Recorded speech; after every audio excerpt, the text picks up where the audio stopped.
I think a lot of people misunderstand A Song of Ice and Fire as a whole, and that's understandable. A lot of the perception of this masterwork of literature that I absolutely love has been informed by a very bad adaptation on HBO. A lot of people, specifically on Twitter, the website where nearly everyone is wrong, think that A Song of Ice and Fire is this dark fantasy story where every character just gets pushed down into the mud and only bad things happened and nothing good is going to come of it. It's fully nihilistic. That could not be further from the truth. While there are bad things that happen to good characters in this series, there are a wide variety of moral individuals throughout it, and I do think Martin's intended messaging with the series is far more optimistic than many people give it credit for.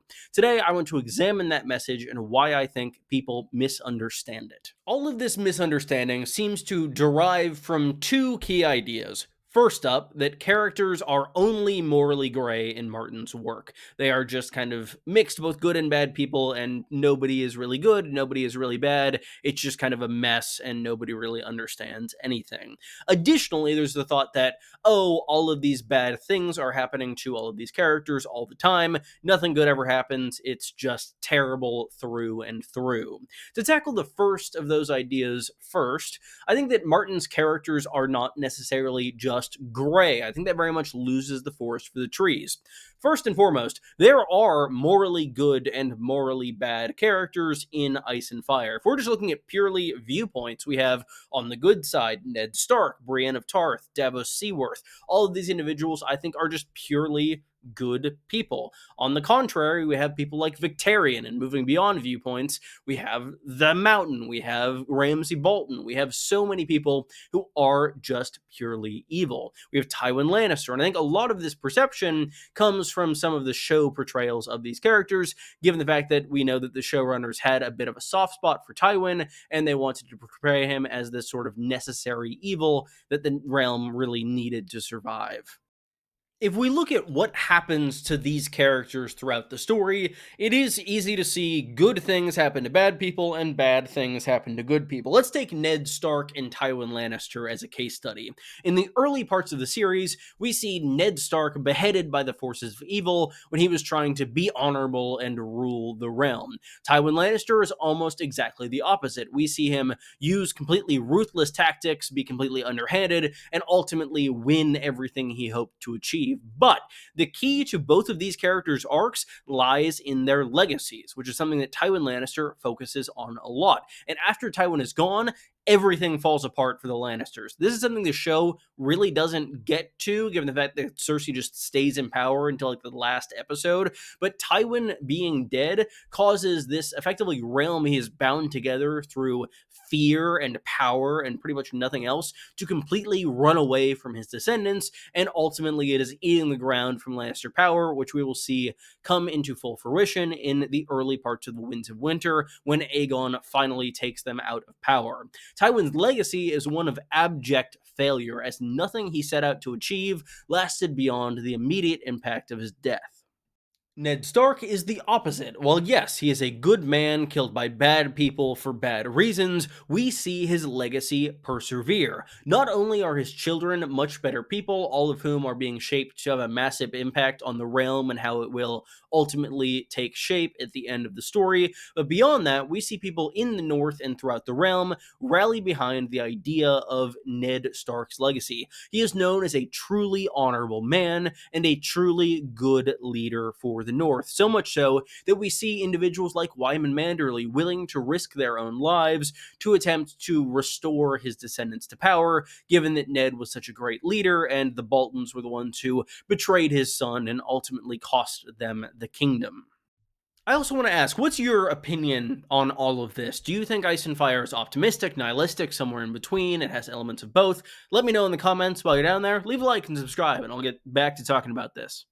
That leads me pretty naturally to the Red Wedding and Ned Stark's execution, these big negative events that happen in the series. Many people chalk them up to just being subverting expectations. That seems to be the lesson that David and Dan took from both of them. But no, that wasn't the point of either of those events at all. It's all logical cause and effect, especially in the case of the Red Wedding. We see characters making choices that is consistent with their characterization, and those choices ultimately lead to events that spell their doom. Robb Stark breaking his vow to the Freys ultimately results in him having to be killed by the Freys, unfortunately. This is a very bad thing that happens to a very good character, but it does make sense, and it's the legacy of this event that matters. Ultimately, the Freys are being served their justice. We see it in the North in A Dance with Dragons, we'll likely see it in the Riverlands in The Winds of Winter. It's something that will very much carry on.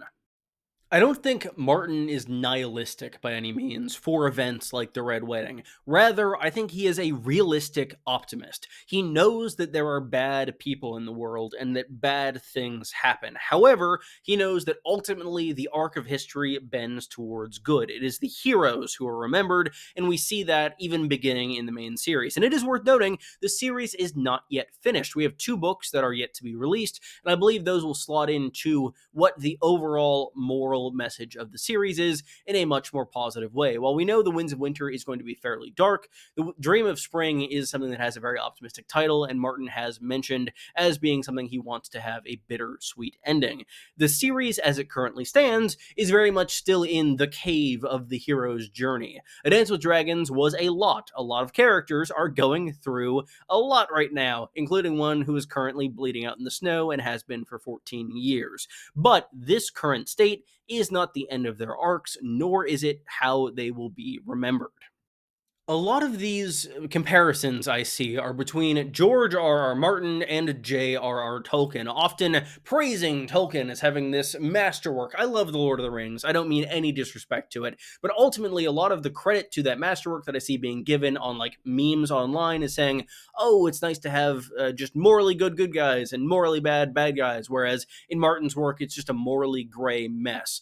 A, I don't really think that's the case. I'll get to that in a second. But B, I also think that Martin is more optimistic about humanity as a whole than Tolkien is. Look at Tolkien's structure of his ages in Middle Earth. We see a continual decline. Things were great in the first age, and things just get worse and worse and worse and worse to the present.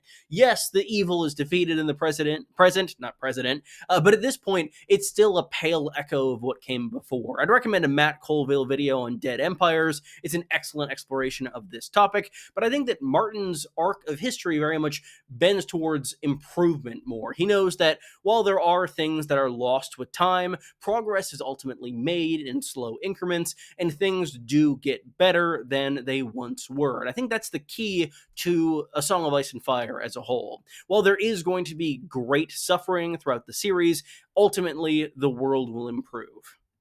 I think the key distinction for me is that I've always thought about Tolkien's books as about history and Martin's books as about humanity.